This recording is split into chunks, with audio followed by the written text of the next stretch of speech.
This episode is rated M for mature audiences.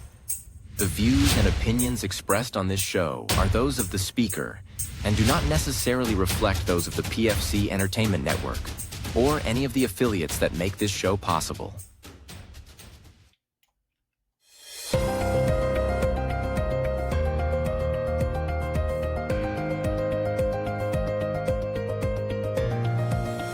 This is the Pure Fury Creations Entertainment Network. From the gridiron to the ball diamonds, from the hardwood to the ice rinks, from the fairways to the octagon and everywhere in between.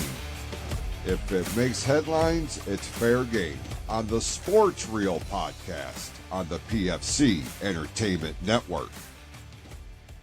And welcome to the show. Along with Tim Sheridan, I'm Jason Klaus. You are listening to the Sports Reel podcast here on the PFC Entertainment Network. We certainly appreciate you tuning in here this week. We have a lot to talk about, as you can imagine, especially if you are a fan of Detroit's football team. We're going to get to that here in a little bit. We're going to be breaking down week 6 of the NFL season to look ahead at week 7 here in a little bit. But before we get there, let's touch on what's going on in the world of baseball real quick, Tim. I realize this is not how we wanted things to pan out. You know, like I said last week when we came in here, a lot of shit can happen over the course of 6 or 7 days. And where we were sitting this time last week, there was a lot of hope and optimism for our Detroit Tigers to advance to the ALCS. That unfortunately did not pan out for us, if you are a Tigers fan. It is the Cleveland Guardians. It was disappointing, but at the same time, the amount of pride that we can take away from this season for this team lends a lot of hope for next season, and hopefully they can put some additional pieces in place here in the off season to make a deeper run going into next fall. But as things stand right now, we have an ALCS that is with the New York Yankees with a 2-game lead in that series over the Guardians. And on the National League side of things, we've got a stalemate of sorts with the Dodgers and the Mets. They're tied at a game apiece. We're recording this on Wednesday evening. Dodgers and Mets will play later tonight. But tomorrow, or today as this show drops, on Thursday, we will get Game 3 of the Yankees and Guardians. Before we came on the air here, Tim, you mentioned that you haven't had a lot of time to focus on baseball. But as far as the headlines, is there any headlines that have come out at you in terms of things that have come across your radar on social media or any other realm of reporting? Baseball wise? Yeah. Not really with baseball wise. I know I've been following a little bit to see that the Yankees are up. I mean, I'm still sad that the Tigers are out of it, especially when we were talking last week. We were a game up. You know, it was 1 game away from winning. We're headed back to Detroit. Or we were still had another game in Detroit. Game 5 in Cleveland with Scooble on the mound. Sad day to, that was a bad game to watch. It was disappointing to say the least, but it was something to be happy about. They were never supposed to be there in the first place, and to go that far, I'm not all that worked up about it. They still need pieces. I don't know how you feel about it, but I feel like the bullpen just wasn't deep enough. Only having one starting pitcher, they couldn't go far enough. You extend out that season to a Game 5. They've already seen these pitchers multiple times. It's going to be a little bit easier to hit after them or hit on them, the third time that they're seeing them up there. So if the bullpen was a little bit deeper, I think they could have really made a run at it. But, without them expected to be there, they were, like we said before, they were sellers at the deadline, and they got rid of some pitching. But super proud of the Tigers. I don't know if there has been any big, anything going on in the MLB wise besides the games going on. If there's any headlines or anything happening. No, I mean it's been pretty low key as far as major headlines as we look at this graphic here. The final four teams of the season here: Guardians, Yankees, Mets, Dodgers. World Series is scheduled to begin on October the 25th. Um, as a baseball fan, I cannot begin to express to you because I've told you, you've known me long enough to know I am a baseball guy. You know, Yeah. that's my preferred. I love baseball season, always have. But as far as how the Final Four has turned out, I'm pretty disappointed. I don't mind telling you, it's the same damn teams over and over again. You know, Well, I was really pulling for the Padres to pull the upset over the Dodgers in the divisional series. I really wanted Kansas City to knock down the Yankees. This does not, and this is why these teams are where they are. Dodgers, Yankees, they're there for a reason. You know, well, when they're it comes essentially down to it, yeah, yeah, they're it's a, essentially super teams. It's like the right. NBA. It's you look at the I saw a graphic with the Yankees payroll, and the Yankees payroll was higher than the rest of and this is at the beginning of the playoffs before the card games even started. The Yankees payroll was higher than all the other teams combined. Yeah, And when you can have a super team like that and pay that much money out, I mean, you're gonna be winning a lot. It sucks. I was hoping the I Guardians feel would get like off to a faster start and at that's least one of the knock them reasons. out of it.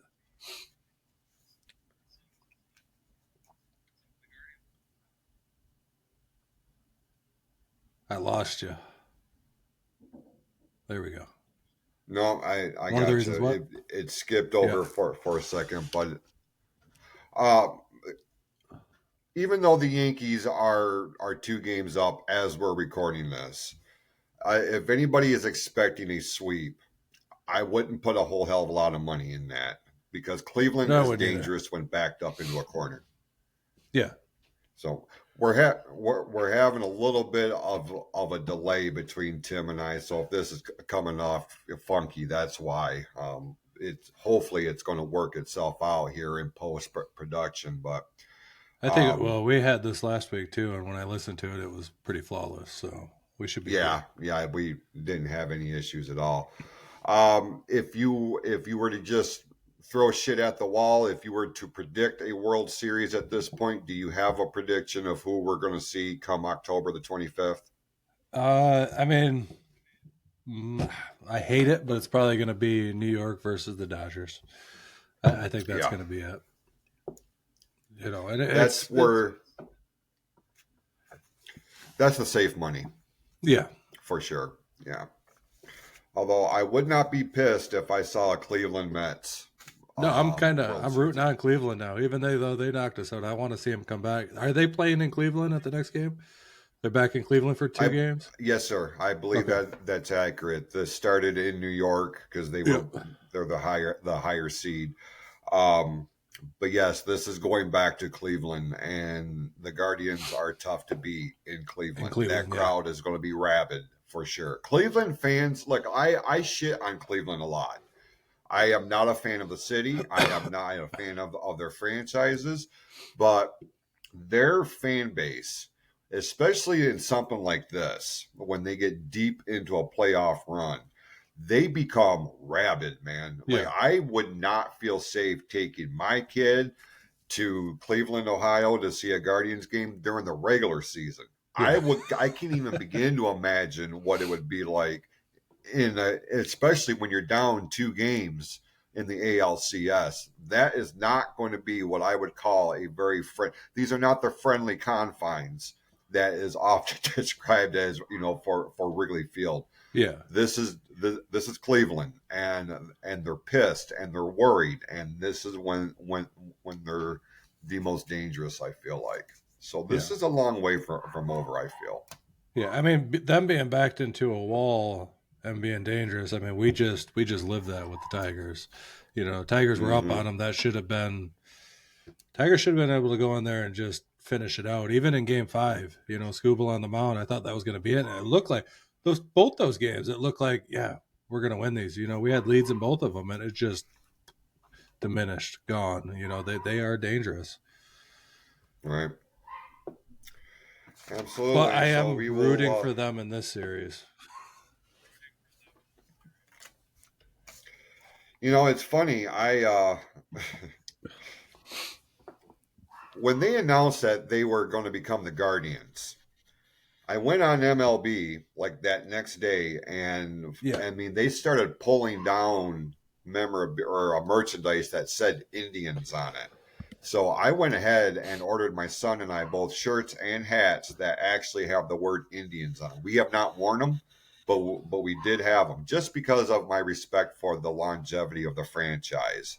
Yeah. But now I kind of feel like I'm gonna have to pull this shit out and actually root for them, actively root for them. And as much as it hurts me, I've maintained the New York Yankees are the one team I will never root for ever again. No, me neither. And if that means I gotta don the dark blue and red for a few games, I'll take the hit as long as the Yankees don't win. That's just me. Well, I mean, you tend to root for people in your division. Once our people get knocked out, you want to see our division do well. But I don't know if I could root for them in a World Series, but I'll root for them now just because, like you said, I don't like the Yankees. It's the one team I don't like either. So I just want to see them get knocked out. I despise super teams. Like, I am totally with you. That's why I can't watch the NBA anymore. Yeah, like I really wish that they would, if they could have a salary cap like a lot of these other leagues, the whole league then all of a sudden becomes competitive with just a salary cap. You know what I mean? And it makes the sport more fun when you're seeing the same teams. And people will bitch at me because I'm a Chiefs fan, and you see that team always successful, but they're doing it with talent in the aspects of having a salary cap. So they're everybody has the same ability that they do. They just happen to draft better than other teams or trade better than other teams. But they're all in the same. It makes it all even. Baseball, basketball, not like that at all. I mean, if you're in a large market and your owner has a shit ton of money, you can go on to win it all the damn time. And the Yankees are just one of those teams that just can keep making it, always just keep going. It's a team that you love to hate. Yeah, for sure. Along those lines, and I wanted to make mention of this last week, and I kind of got sidetracked, if you can imagine that. It's crazy talk, but we understand here at the Sports Reel podcast, there's other shit going on other than just baseball and football. But for Tim and I, these are the two dominant. This is what's causing the major headlines right now: baseball, football. And I have made mention just a moment ago. I am not an NBA fan. I cannot stand what the NBA has become. I am a hockey fan, and I understand that both the NBA and the NHL are on the brink of launching new seasons here. I say all that to say, if there are folks who are listening to this show who are diehards for either one of these sports, the NBA or the NHL, and you would like to be a correspondent on this program for that particular sport, send us a DM at the Sports Reel Podcast Facebook page and let us know what you're all about, what your level of expertise is, if this is something that you can commit to every week. This is a weekly show. If you are interested in being a correspondent for the NHL or the NBA, let us know, and we will be more than happy to bring you into the fold, as it were. So I know we have talked about bringing other people on here as guests and things of this nature, but I really want to get something of a structure in terms of make sure that the major sports are covered here. If there's something major going on, we want to talk about it. You know what I'm saying? So if you are interested in being a podcaster and you have expertise in the NBA or the National Hockey League, let us know, and you can be a part of the show. With that, Let's switch our gears over to the National Football League. And real quick, let's run down the scoreboard for week 6. That was the NFL. We saw the 49ers with a 36-24 win over the Seahawks. The Bears beat the Jaguars 35-16. Tampa Bay with a 51-27 win over the Saints. Baltimore beat the Washington Commanders 30-23. The Packers beat the Cardinals 34-13. Indianapolis Colts with a 20-17 win over the Tennessee Titans. Houston Texans beat the Patriots 41-21. The Eagles with a 20-16 win over the Cleveland Browns. The Los Angeles Chargers beat the Denver Broncos 23-16.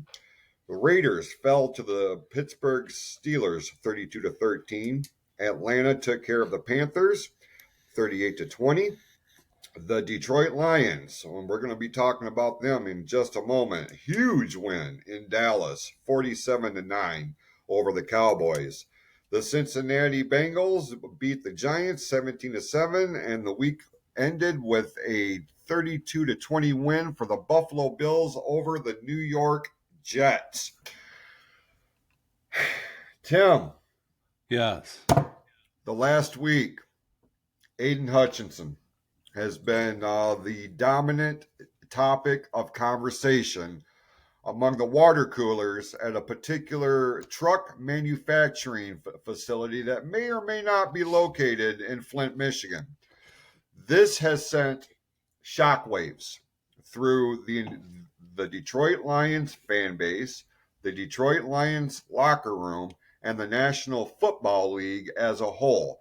This is one of the gruesomest injuries that we have seen in quite some time.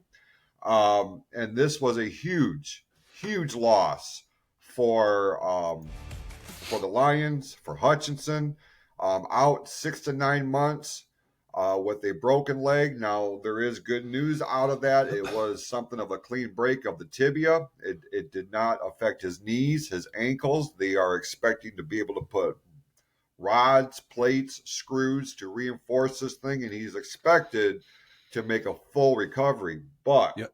I think I can speak for just about every Detroit Lions fan when I say, God damn, dude.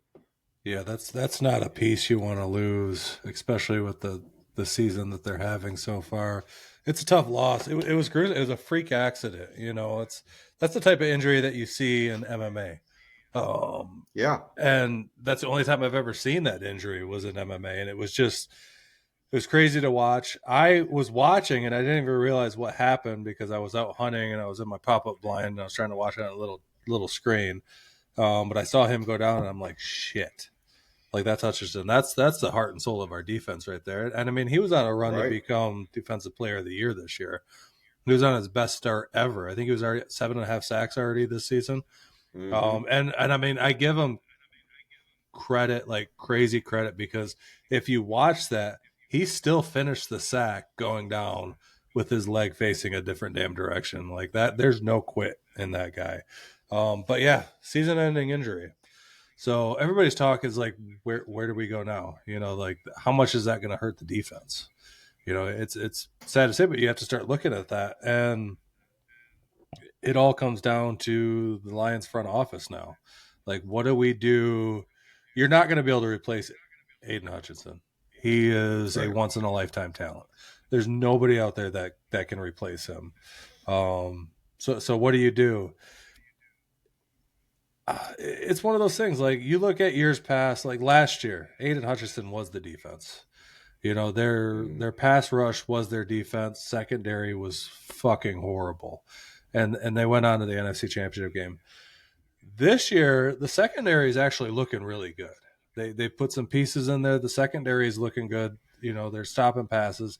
They're going to have trouble getting, pressure on that quarterback. I know we still have Liam McNeil. He just re-signed for a big, I think 4 years, $97 million. He's a big part of that. But where do we go from here? How do you replace him? So I'm expecting that they're going to pick up somebody. And I know they just got I think Isaiah Thomas from Cincinnati, Yep. another defensive tackle. Is he going to replace Hutchinson? No. But I mean, we had other people. Davenport already went out this year. We need another tackle, anyways.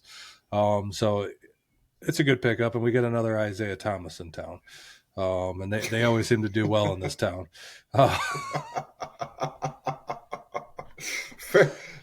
Fair. That's true. It goes well with Detroit sports. You get Isaiah Thomas, that's Hall of Fame. It's Hall of Fame right there. But Maybe also, a title or two. yeah. So there's a lot of rumors going around. There's a lot of talk, and I know you were talking about it before we started. How people are talking about, a player from Las Vegas. Yeah. Everybody wants Max Crosby. Now, I don't 100% agree with that. Max Crosby is going to take so much to get. They're going to want our future to get that guy. Everybody's talking like possible 2 first-round picks, a third-round pick, and maybe like I keep seeing this lineup where we receive Max Crosby and like a 7th-round pick, and they get 2 first-round picks, a third-round pick, and James Houston. And I'm just like, no, we don't need a better future on a player. I mean, you're probably looking up that right now. This is it. I shit you not, bro. My son just texted me this. Yeah. It's a screenshot of what you just laid out. And Yep. then the comment from the Detroit Lions said, nah. Yeah. No. Now, Max Crosby is hell of a defensive end, but he's not worth betting your fucking future on, Right. and he's a Michigan boy, he's said in the past that the only other team he'd play for in the NFL is the Detroit Lions because he's a Michigan boy, but you can't give up the whole fucking farm to get a player. Now there's some other people out there. There's some teams that are diving, like right now, Cleveland's not looking so hot. What would it take to get Myles Garrett? I just was reading something as you were on the air and you were talking about baseball that apparently the Lions have reached out to the Jets about Hassan Reddick. Hassan Reddick has not played for the Jets yet. He got traded there this year from Philly. Doesn't sound like he's happy with the trade, and he's in a contract dispute right now, and he has yet to play. I don't know if you know anything about Hassan Reddick, but let me this one is the one that most intrigues me. If we can get him, I think he'd be a good pickup on a 1-year deal. You look at his regular season stats last year, 11 sacks. 2022, 16 sacks. 2021, 12 sacks. 2020, 15 sacks. These are Aiden Hutchinson numbers. Like these are, last year was another half sack ahead of Aiden Hutchinson. These numbers are something, I don't think he's an Aiden Hutchinson, but you're going to get numbers out of him that are close. You know what I mean? Like that would be my way to go. If you can find some way to get the Jets to come off Hassan Reddick, who's sitting on, he's sitting on his couch at home going, I don't really want to play for these guys. I believe they even wrote in there that he's already asked for a trade from them. He doesn't want to play there. I think he was pretty disgruntled that he got traded from Philly to go there. I'd be throwing my eggs in the basket and being like, what's it going to take to get him? Maybe give up. If you had to give up a third rounder, and pay this guy $20 million to come play for us for the rest of the year to fill that hole, that would be worth it. But I wouldn't give up what they want for Max Crosby. They'd be fucking nuts. 2 first-round picks, a third-round pick, and James Houston. No, like that's not worth it. That's betting our future away right there. Because you still have to look like whatever you do, you still have to re-sign Hutchinson. I think next year. I think next year is the last year on his rookie contract. You have to re-sign him, and he's going to be the highest paid defensive end in the NFL, and he's well worth the money. But you have to leave that space there to be able to do it, just like we were talking with baseball and super teams. Football, there's a salary cap. You can only fit so many players at a time. And pay them what they deserve, so you have to be careful with it. But with him out this year, spending a little bit of money and possibly giving up a third, I'm not against. Well, I'm with you, and if he's putting numbers up like that, and like you said right at the start of this thing, this is probably our best option.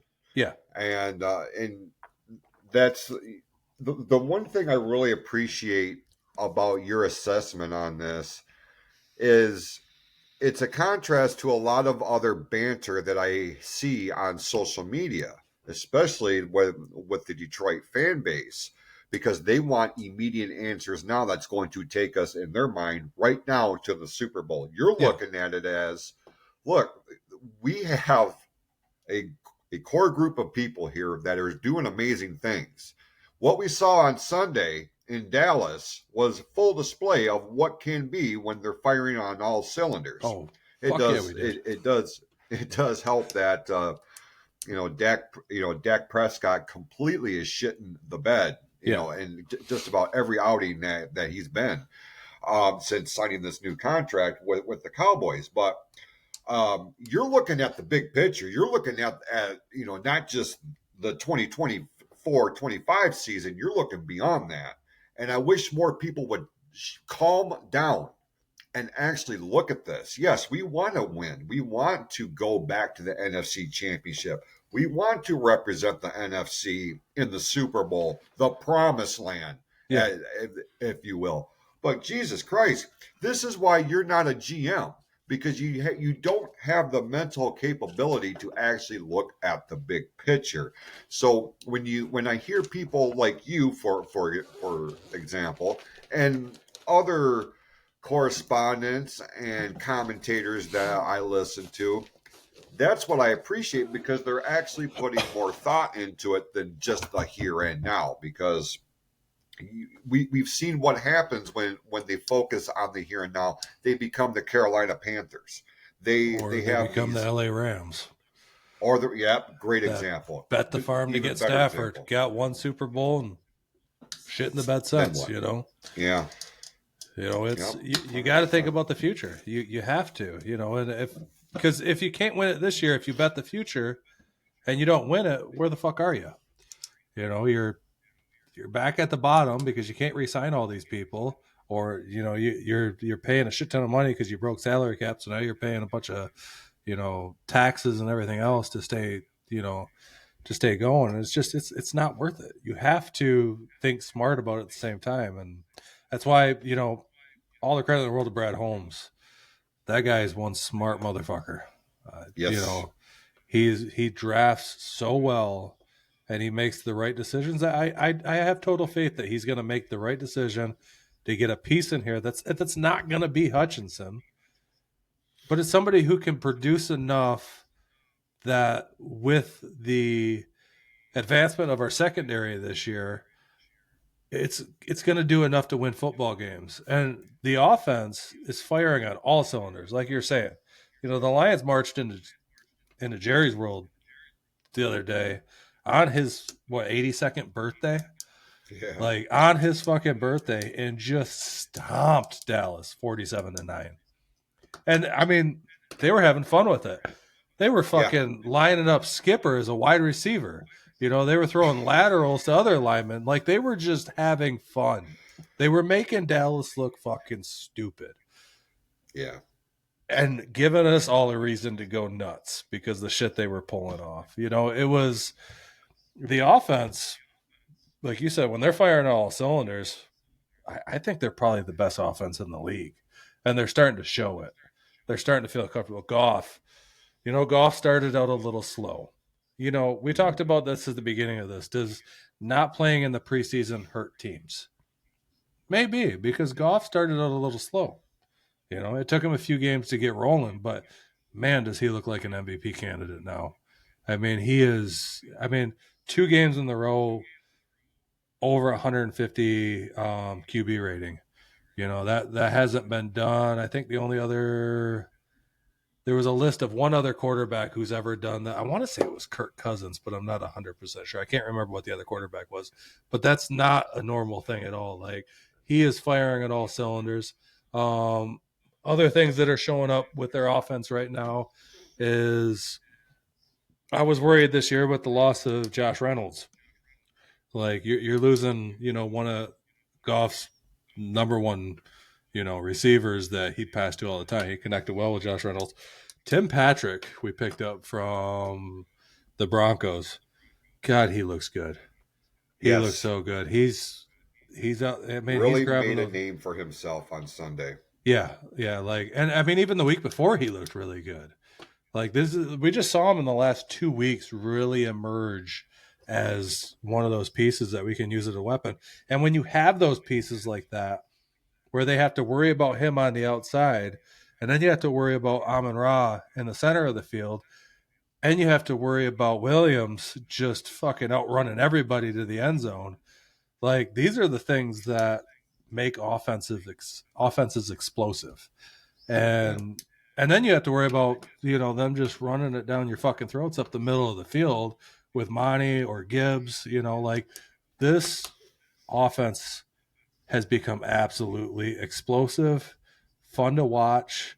I've been seeing a lot of power rankings for teams after this past week, and a lot of people got the Lions at number one.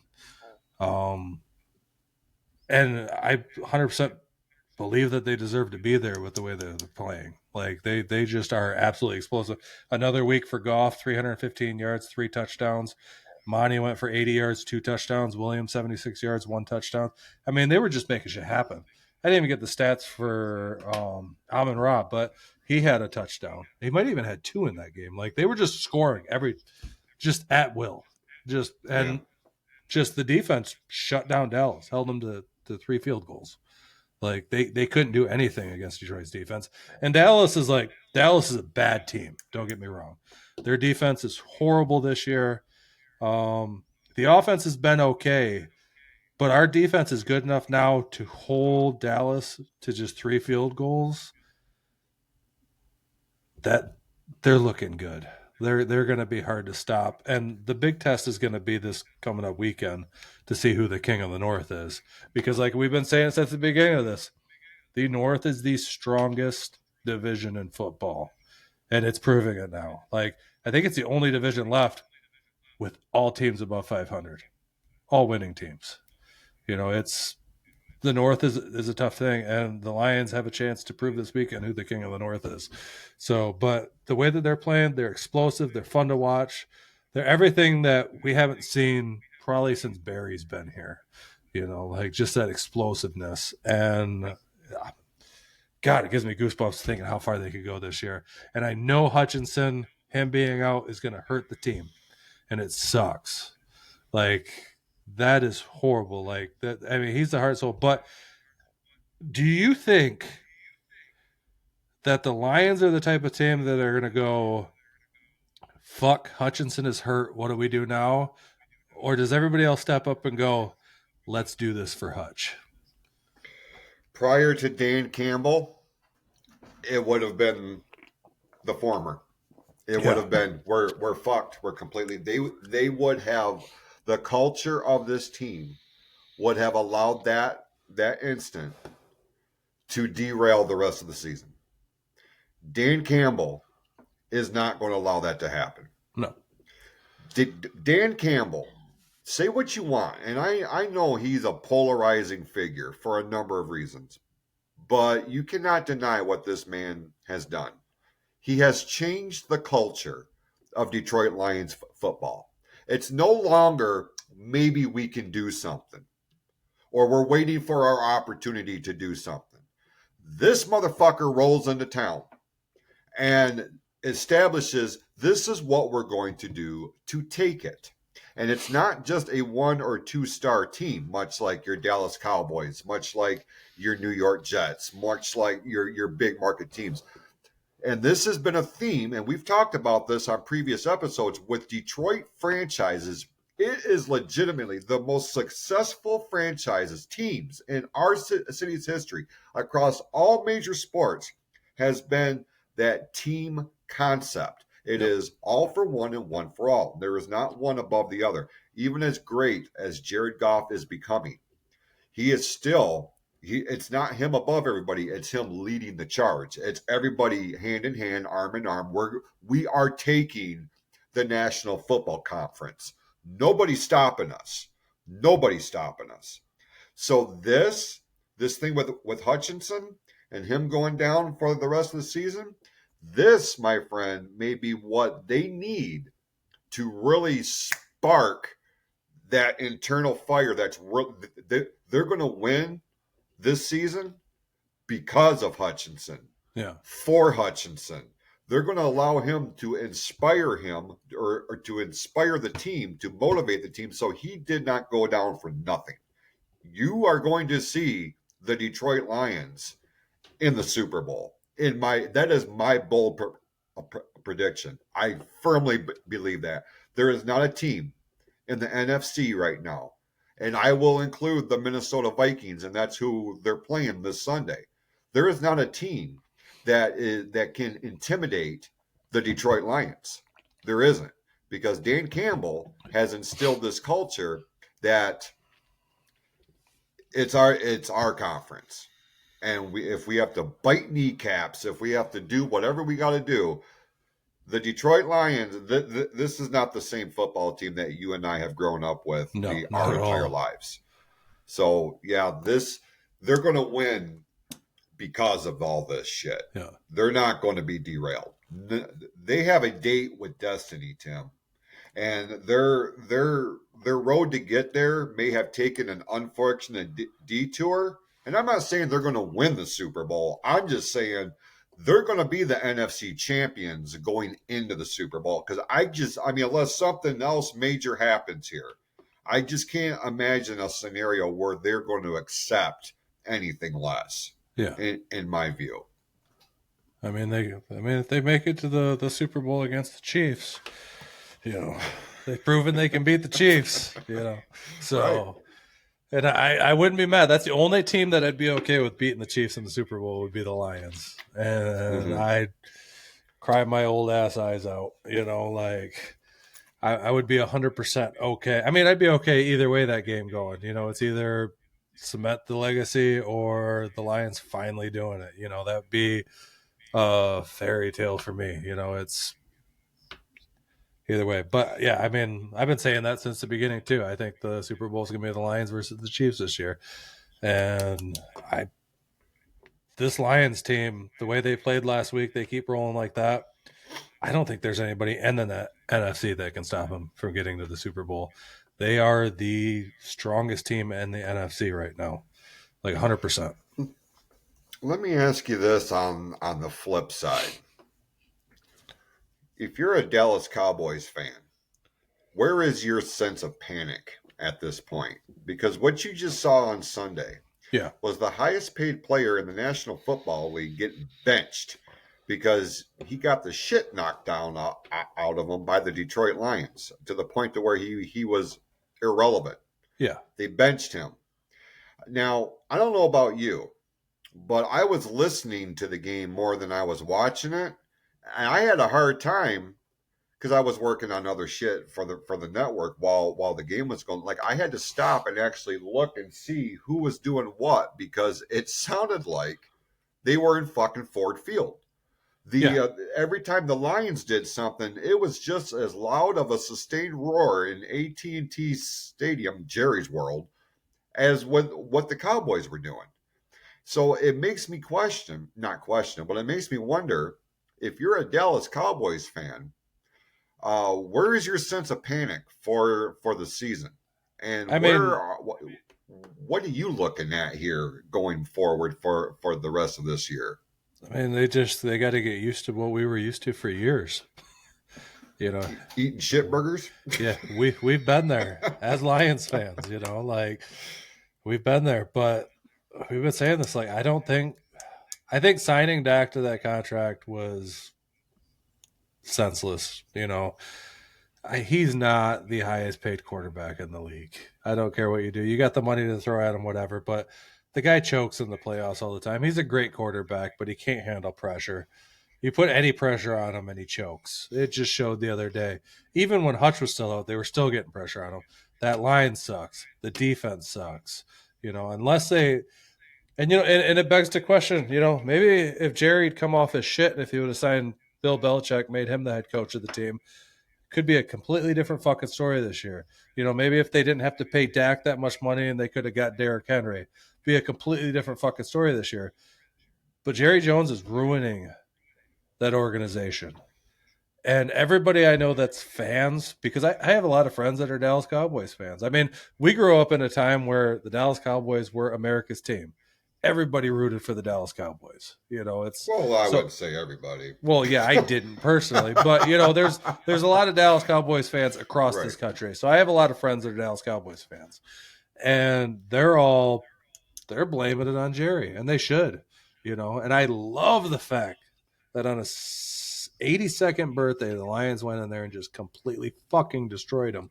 But the fans got to be, they just suck it up. Just, it's got to suck. We know how it feels. We've been there.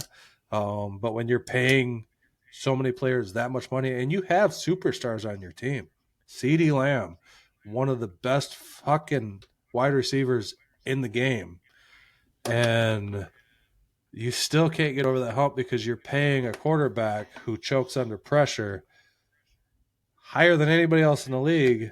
That was a decision that had to come down from Jerry Jones. But it's surprising because last year it looked like they were feuding a lot. It looked like Jerry was not a believer of Dak Prescott, but something changed and he became a believer. But I think, for them, they need to call for a coaching change. Obviously, McCarthy's not working out there. There's something going on. Something needs to jive to get this going. And sometimes it's changing your GM. Maybe, Jerry going stepping back and going, hey, I need a change. I'm going to loosen my reins a little bit. I'm going to hire a GM who can make a change. It worked for Detroit. Look at Detroit. Yeah.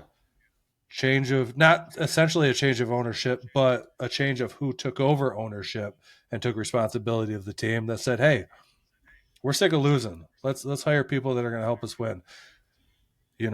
Sheila Hamp, she put the full control into Brad Holmes. They hired Dan Campbell, and she lets them run the fucking team. And look how good the Lions have gotten by just trusting. Owners have to trust. They have to. It takes time. Their first year, what they go 3-13 that first year, 3-4, So, something like that. You know what I mean? It wasn't a winning year the first year. Second year, 9-8. Third year, NFC Championship. Fourth year, going to the Super Bowl. I'm with you. I'm calling it now. It takes time to build that, but you have to put trust in people, and you have to hire the right people. Jerry Jones has too much fucking control. The fans see it. I keep hearing it all over Facebook. Everybody's bitching about Jerry Jones. Nothing's going to change until the reign of Jerry's world is over, or Jerry just sits back and goes, I'm going to trust somebody. Hire a Bill Belichick. I'm honestly surprised right now that, the Jets aren't reaching out to Bill Belichick since they just fired their coach. That was breaking news at the end of the last week. We'll get into that in a minute.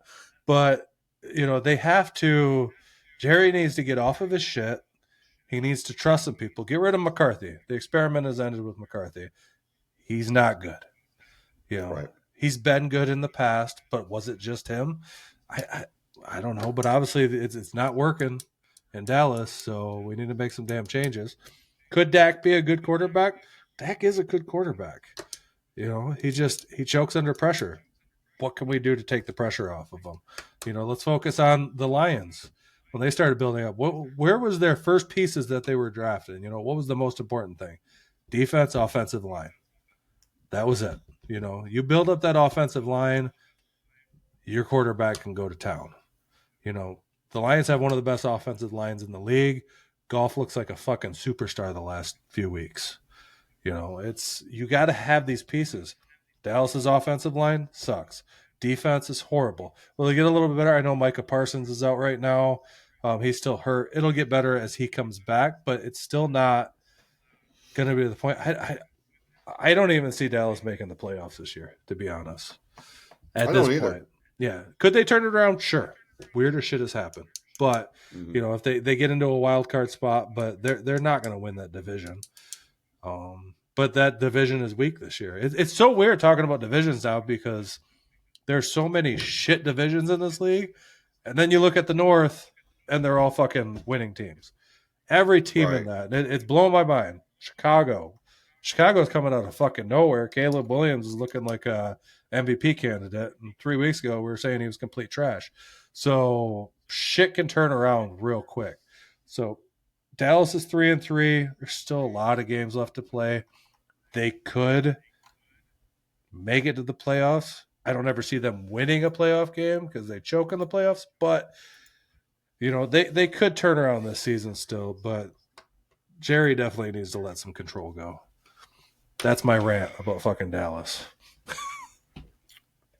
I appreciate that. I'm actually looking up the divisions right now just for comparison purposes. And your assessment about the NFC North being the only division with all teams having winning records is absolutely accurate. Yeah. It's pretty insane when you think about it, because the NFC East had long been considered the powerhouse. Yeah. A division for the NFC. What do you got? Washington Eagles, Dallas, and the Giants. Then the Giants. Yeah. Yep. Right now, Washington is 4-2. The Eagles 3-2. Cowboys 3-3. Giants 2-4. Yeah.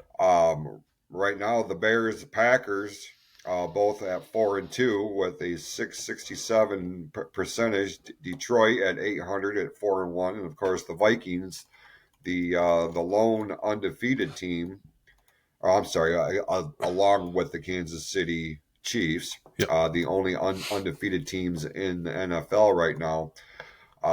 But even in the AFC, like, there's not another division that can boast that all teams have a winning record. So that's unique, man. It's been a long time since it's been that way. Yeah.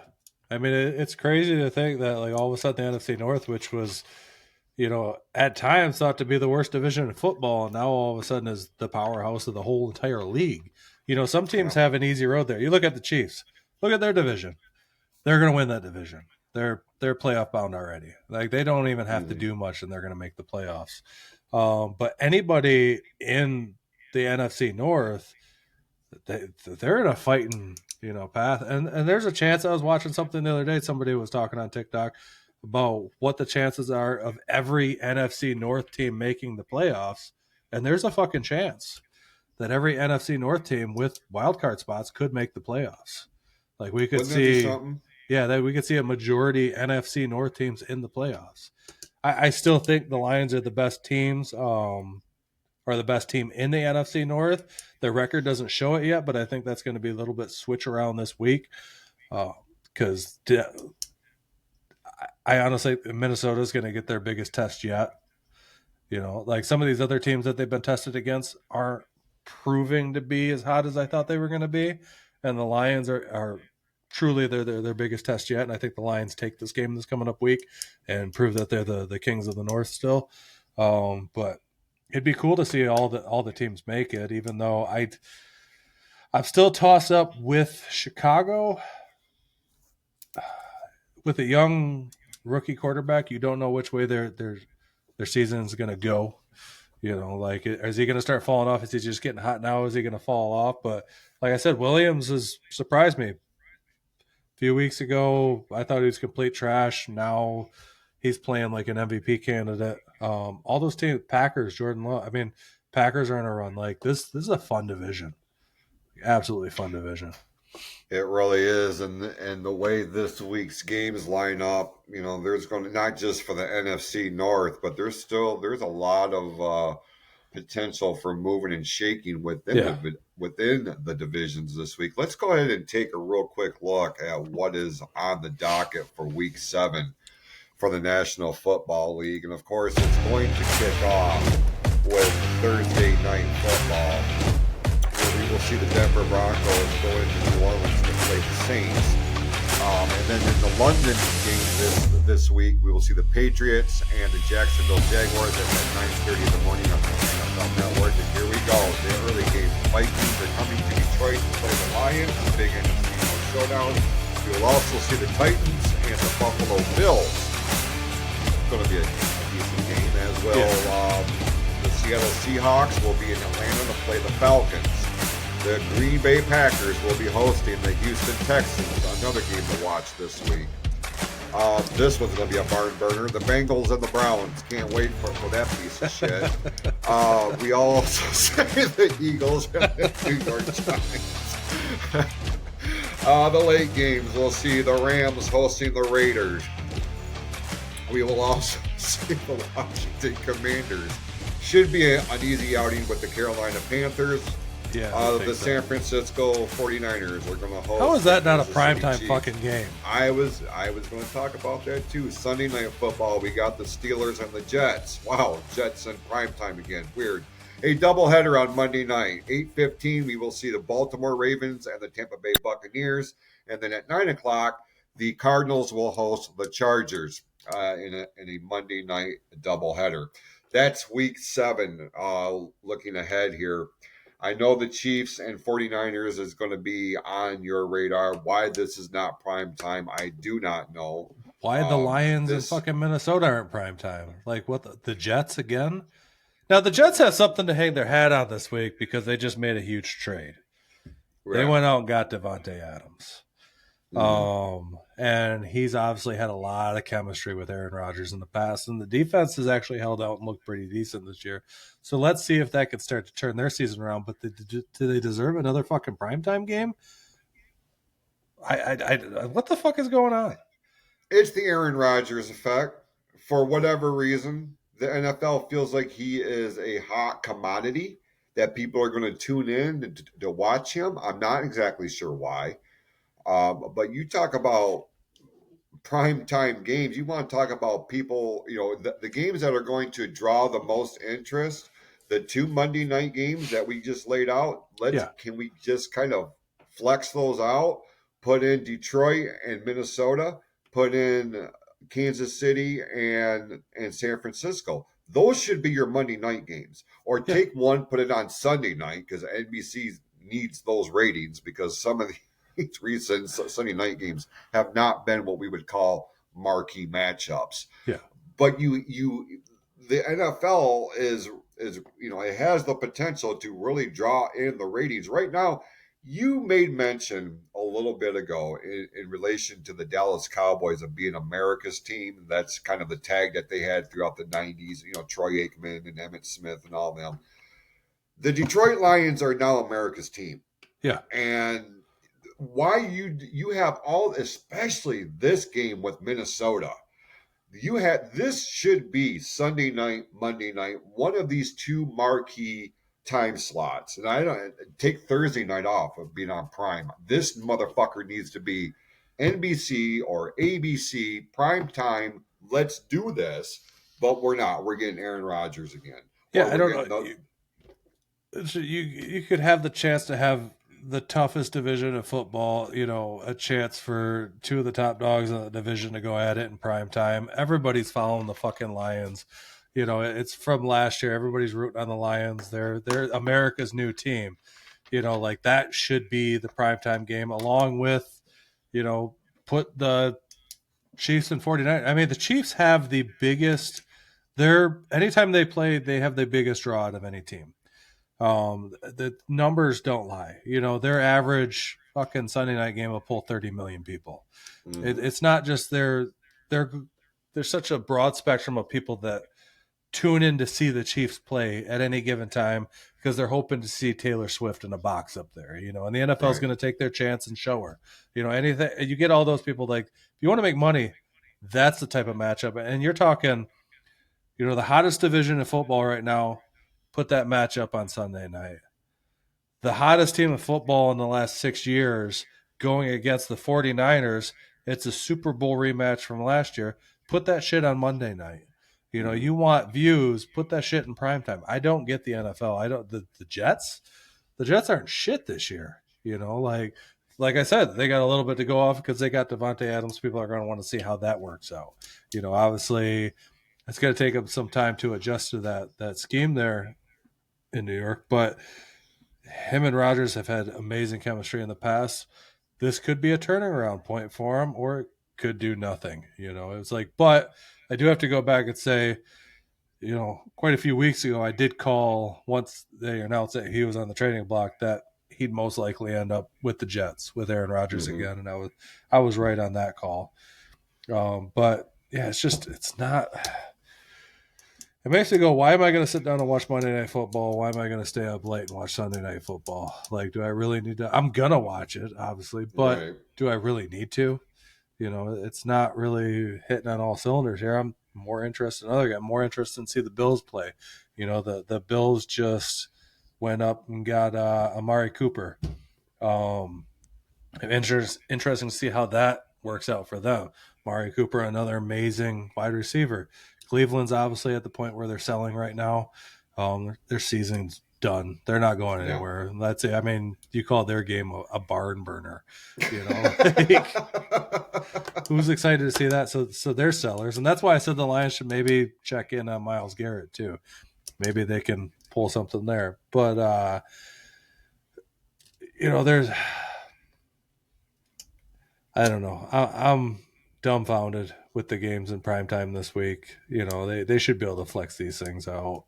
It'd make more sense. I mean, it's nice that we'll be able to see the Lions play at 1:00, and still be able to enjoy the rest of the day. But that matchup is well worth more than a 1:00 game, and that's a local game. Like, you're not gonna be able to watch that game all across the country. Like, that should be a network game. Yeah. I mean, if nothing else, it should be. If you're not going to Kansas City and San Francisco will likely be the. I didn't see who was covering the broadcast on that, but I got to believe that's going to be the game of the week. It's probably Fox. On 4:00 Fox, usually yeah. Fox. I do know CBS also runs 4:00 games, but they're the local markets primarily more often than not. But it's a great point. The NFL has all kinds of power. Roger Goodell could easily pick up a phone call the executives over at Peacock and be like, "Look, we're making a switch here." Peacock, their revenue comes in from ad sales. So obviously they're gonna, hey, if this is what's going to draw ratings, if this is what your research is telling us, this is what teams are really resonating with the fan base. Absolutely, let's make the flex. It's not that big of a deal in terms of production. It's just a matter of switching the graphics. You know what I mean? Yeah. The logistics in the stadium might be a little goofy, but if you have a rabid fan base, they're going to show up anyways. Yeah, you tell them you're going to move from 1:00 to 8:00. The people are still going to fucking come. Absolutely. It's that's not the, because they've flexed games in the past. But yeah, this week's it doesn't make any fucking sense. But I look forward to watching the Lions game this week. That's obviously a big NFC matchup right there. I want to see. Obviously, I do want to see the Jets. I want to see what Adams does there. Minnesota just picked up somebody too. They traded back, I think, for Akers. Is what I read. I had it on my phone, but they just went and traded back for a receiver that they had last year that they sent to the Texans, got him back now. So they're making moves right now. I'm waiting to see what the Chiefs do this week against the 49ers. Obviously, the 49ers are down. It shouldn't be that. It's not going to be the matchup that we saw last year, and maybe that's why the 49ers aren't doing as hot. I'm really interested in the Chiefs game, too, because with the trade deadline coming up, you're starting to see all these hold on, I'm just seeing something. Okay, so people are calling a mock trade for, I was talking about Hassan Reddick, the Jets receiving a 3rd-round pick. It's not official yet, but that's what everybody's talking about. I think the Lions are really pushing to get Hassan Reddick. But anyways, back to the Chiefs. I'm waiting to see who they end up getting for a receiver. Obviously, they need receiver help right now. And with the trade deadline, I thought it was going to be, I knew it wasn't going to be Adams. Nobody's going to do a divisional trade like that. Obviously, with Oakland being in the same, not Oakland. I always call them fucking Oakland. It should be Oakland. I'm sorry. It's Vegas. Fuck Vegas. Give our teams back to Oakland. But with the Raiders trading away Adams, they're not going to trade him to the Chiefs. So who are they looking at? I thought it was going to be Amari Cooper. Amari Cooper just got picked up by the Bills. What I think is going to happen, because to make room for Amari Cooper at the Bills just released MVS, Marquez Valdez Scantling, who played with the Chiefs the last couple of years. I really think they're just going to go back and pick him up. He's already got, he's got chemistry with Mahomes.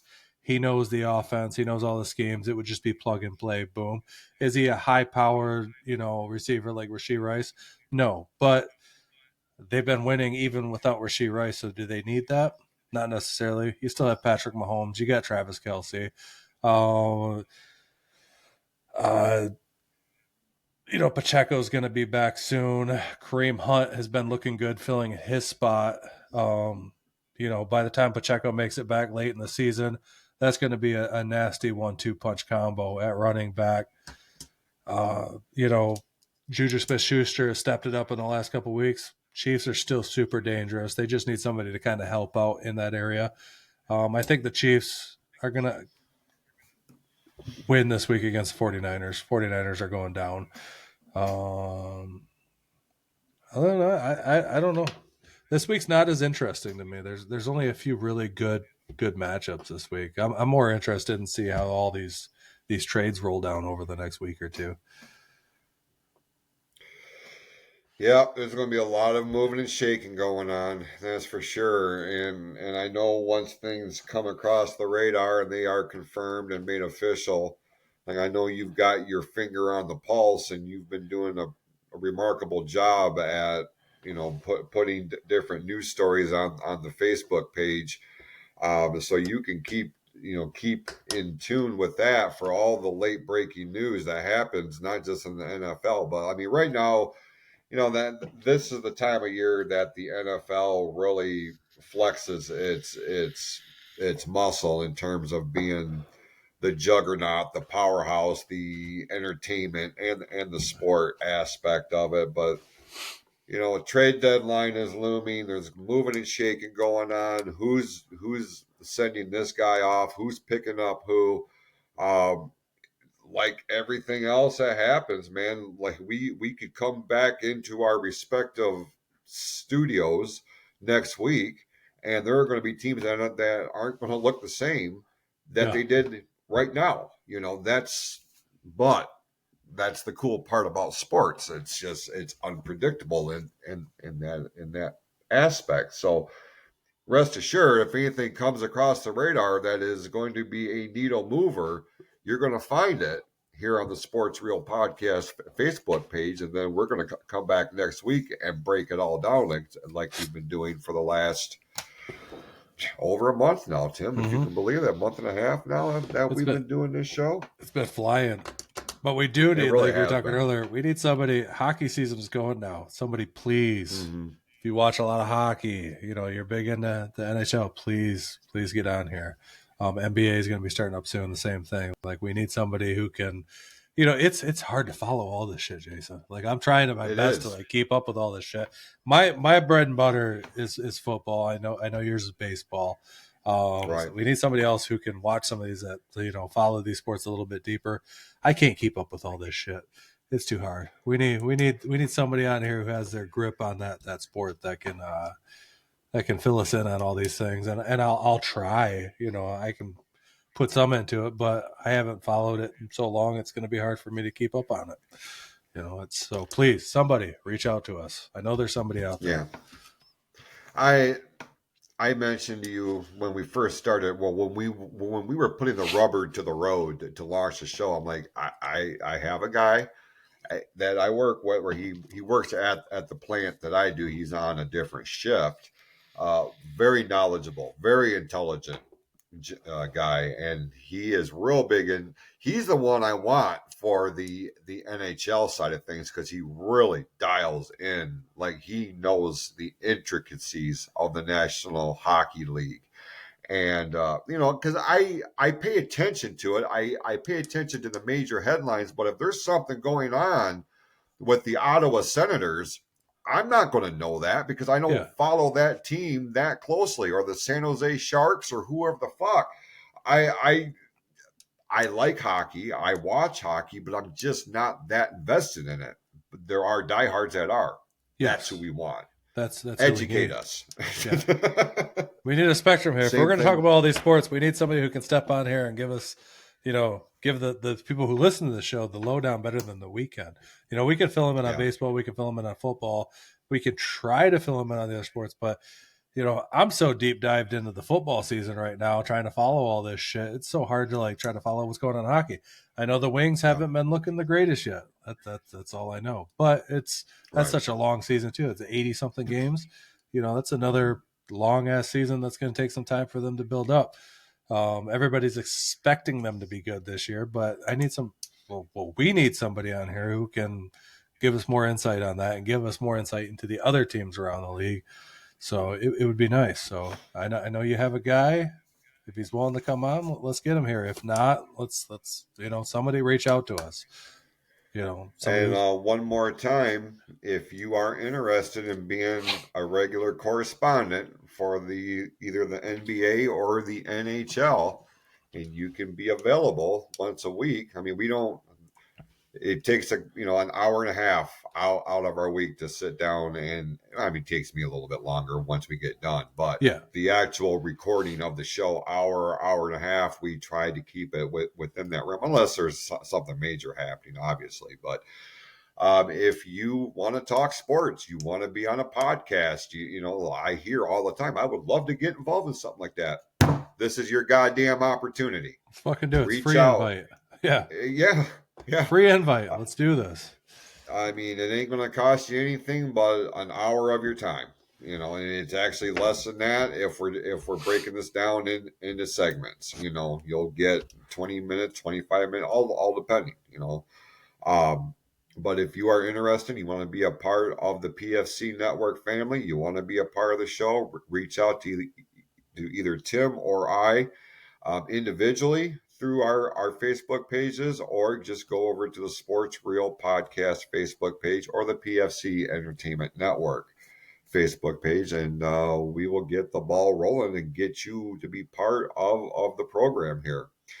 As we start to wind this week down, Tim, is there anything else you want to throw out there before we hop out of here this week? As always, go Chiefs, go Lions. I'd say go Tigers still, but I'm still living down the heartbreak of that one. But go Cleveland. Go Cleveland, at least for this series. They can lose World Series, but Jesus. Oh, that was heartbreaking. Yeah, this is the one time you'll hear me say, "Go Cleveland rocks." Okay. Yeah. But yeah, I can't wait to see what the NFL looks like after next week. I forgot I was looking at the things. A couple more games I'm interested in this week. The Ravens, Buccaneers, both teams 4-2. And obviously Houston, Green Bay. Another big matchup for Green Bay to see what they really are. That's a playoff matchup from last year. So, but yeah, another good week. Let's see how the NFL looks next week. A lot of shit can change in the next week when it comes to players getting swapped around. Got that right. Hopefully by the next week, the Lions have got Hassan Reddick, because that's who I'm hoping for. Stay away from Max Crosby. If anybody's out there, Lions, please do not give up the fucking farm to get Max Crosby. I don't care what people say. Go after Hassan Reddick. There you have it. And that's how we will put a bow on this week's episode. We ask that you like, share, and subscribe the show to all of your friends, all of your family. Spread the word.